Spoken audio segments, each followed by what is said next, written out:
Buongiorno. Buongiorno. Da dove arriva? Io arrivo dal 1965. È un viaggio centenario, quello raccontato dal treno arrivato alla stazione di fantasia di Via Olimpia a Mestre. La locomotiva a vapore risale addirittura al 1902.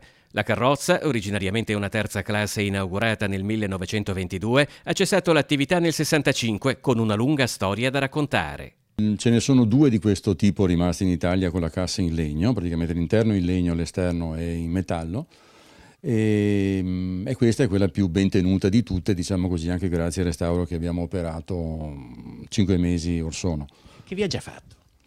Questo è stato un po' dappertutto, ha portato i profughi dalla Libia, è stato anche in Russia con i prigionieri, con le truppe italiane, un po' in tutta Italia ovviamente, e finito la carriera a Padova e poi è finito la carriera, diciamo così, come monumento qui da noi.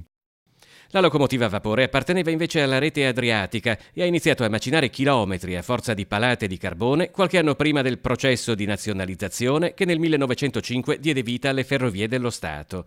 Il vagone, amorevolmente recuperato come la locomotiva dal locale gruppo fermodellistico, ospita testimonianze d'ogni genere sulla ferrovia del tempo che fu, compresa una suggestiva e complessa riproduzione modellistica. Qui c'è un pannello di controllo esattamente come nelle stazioni vere. Sì, esatto, è la riproduzione di un banco, quello che viene chiamato apparecchiatura centrale elettrico itinerari, che adesso sono tutti stati sostituiti da cose molto più moderne, che vengono addirittura comandati in loco da Mestre, dal centro di via Trento, si chiamavano così. Ma una volta c'erano proprio i capostazioni che ne avevano uno per ogni stazione, insomma. È difficile da usare.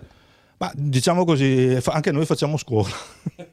Attorno al treno, oggi sede del gruppo fermodellistico e meta di visite di adulti e scolaresche ogni seconda domenica del mese, è stato ricreato un paesaggio che ricorda una stazione, con altri pezzi d'epoca e qualche pezzo contemporaneo, come le panchine pubbliche che fanno parte di quelle che il sindaco Gentilini fece polemicamente togliere da Treviso nel 1997 perché ritenute sede di bivacco di immigrati e clochard. Quello in Via Olimpia è un angolo creato dalla dedizione degli appassionati di ferrovia che è un piccolo patrimonio di Mestre.